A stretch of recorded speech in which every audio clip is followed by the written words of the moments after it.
विवेक हमारे साथ जुड़ गए, हमारे सहयोगी। विवेक का रुख कर लेते हैं।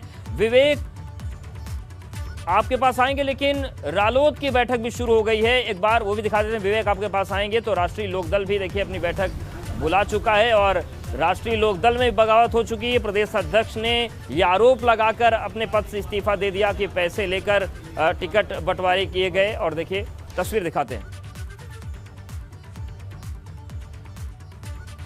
तो रतीश बात करने की कोशिश कर रहे हैं जयंत चौधरी से, वो हम आपको दिखाएंगे।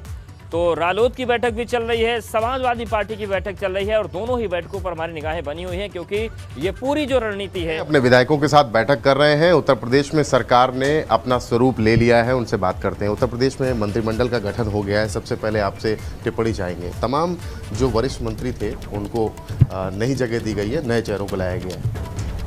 चेंज इज़ इनेविटेबल, होना चाहिए परिवर्तन। ट्रैक रिकॉर्ड मंत्रियों का ज़्यादा अच्छा नहीं था, बल्कि सरकार का भी ज़्यादा अच्छा नहीं था, लेकिन अब जनता ने उनको मौका दिया है तो 5 साल हम उम्मीद करते हैं कि कुछ नए सिरे से ये लोग काम करेंगे।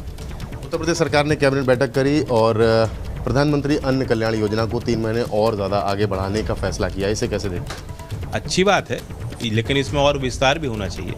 हमने अपने घोषणा पत्र में कहा था कि इसमें आलू भी जोड़ा जाए, जहाँ संभव हो सरसों का तेल जोड़ा जाए। जो क्रॉप जहाँ पैदावार जहाँ जिसकी होती है वहीं खरीद करके लोकलाइज बांटा जा सकता है, तो इससे किसानों को भी लाभ मिल जाएगा और राशन भी आपको पौष्टिक आहार मिल जाएगा। तो सरकार जो कर रही है अच्छा है, लेकिन उसे और बढ़ाने की जरूरत है। आज आप अपने विधायकों के साथ बैठ रहे हैं, समीक्षा कर रहे होंगे लगातार। वक्त बीत चुका है, 10 मार्च को फैसला आया था, आज काफ़ी टाइम हो गया है। समीक्षा करने के बाद क्या नतीजा निकल के आ रहा है? कहाँ कमी रह गई? कमियाँ तो रही हैं, वरना हम लोग उस पार होते, लेकिन अब विपक्ष में बैठेंगे और जिम्मेदारी के साथ बैठेंगे और मेहनत करेंगे। कहीं ना कहीं जो हमारा मैसेजिंग था वो नहीं पहुंच पाया लास्ट माइल तक, और उसके कई कारण हैं। पहले 2 चरण में कैंपेनिंग बंद हो गई, रोक लग गई, प्रतिबंध लग गए थे हमारे लोगों पर, मीटिंग नहीं कर सकते, रोड शो नहीं हो सकते। तो उन परिस्थितियों में भी हमने अपना प्रचार शुरू किया, रथ के माध्यम से हम निकले, बहुत उत्साहित भी हुए कार्यकर्ता और नौजवान निकल के आया। अब हमें उन सबको एक सूत्र में पिरोने की ज़रूरत है, ताकि जिन लोगों ने हमारे पक्ष में मतदान किया है वो हमारे साथ खड़े रहें, हम उनके साथ खड़े रहें।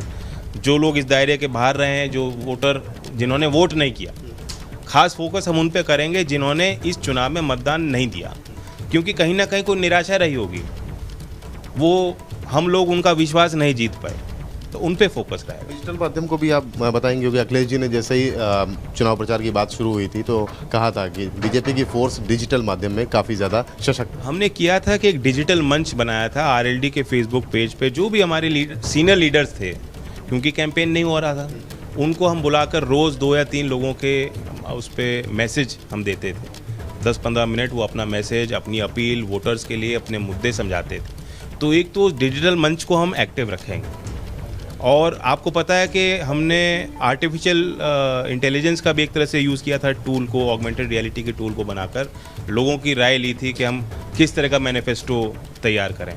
तो वो भी तरीके हैं, वो टूल्स आज हैं हमारे पास कि हम उनका प्रयोग कर एक ही स्थान पर बैठकर हज़ारों लाखों लोग तक अपनी बात पहुंचा सकते हैं।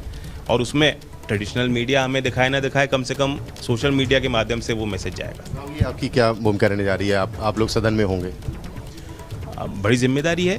और एक समय होता था कि जो मुख्यमंत्री होते थे वो विपक्ष वालों को पहले बुलाकर उनको काम देते थे, लेकिन अब सत्ता पक्ष और विपक्ष दोनों में ज़्यादा जो है तनाव सा दिख रहा है। फिर भी हम उम्मीद करेंगे कि बिना किसी पक्षपात के जिस क्षेत्र से हमारे विधायक जीत के आए हैं उनको ज़्यादा तरजीह सरकार दे, और हम पूरा दबाव बनाएंगे। पूरा प्रयास हमारे विधायकों का होगा, सबसे एक्टिव मेंबर हाउस में रहेंगे, और सड़क पे भी अगर आना पड़े तो सड़क पे सबसे पहले हमारे विधायक आएंगे। सवाल ये कि प्रदेश उपाध्यक्ष का आपका जो इंसिडेंट हुआ उसको किस तरीके से देख रहे हैं, और पार्टी में क्या सब कुछ ठीक है?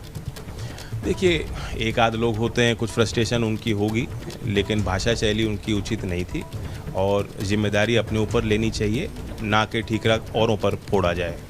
और हमने संगठन भंग किया था इसी दृष्टि से कि नए लोगों को मौका दिया जाएगा। बाकी हम लोग संतुष्ट हैं, गठबंधन ने पूरा प्रयास किया, ईमानदारी से कार्यकर्ताओं ने कोशिश की, सीखेंगे कुछ और आगे बढ़ेंगे। जयंत चौधरी का कहना है कि सीखेंगे और आगे बढ़ेंगे। इसके साथ ही अपने विधायकों के साथ बैठ रहे हैं, आगे की रणनीति को भी आज तय करेंगे। लखनऊ से कैमरामैन वीरेंद्र के साथ रतीश त्रिवेदी, एबीपी गंगा। तो तो देखिए, गठबंधन बनाया गया था और जयंत चौधरी ने कई महत्वपूर्ण और बड़ी बातें कही हैं। राष्ट्रीय लोकदल के नवनिर्वाचित विधायकों की बैठक चल रही है। जयंत चौधरी ने कहा कि ज्यादा सक्रिय रहेंगे हम विपक्ष में और उम्मीद है कि सरकार 5 साल नए सिरे से काम करेगी। अन्य योजना को उन्होंने कहा कि स्वागत योग्य है, कुछ विस्तार और हो जाना चाहिए। उन्होंने कहा कि हमारे विधायक सबसे ज्यादा सक्रिय रहेंगे। सपा गठबंधन की हार के कई कारण हैं। मैसेज हमारा आखिरी माइलस्टोन तक नहीं पहुंच पाया, उस मैसेज को भी हम आगे बढ़ाएंगे। उन्होंने कहा कि जो आर्टिफिशियल इंटेलिजेंस है वो प्लेटफॉर्म अब हमारे पास है, नए लोगों को मौका हमने दिया और नए सिरे से काम आगे बढ़ेगा।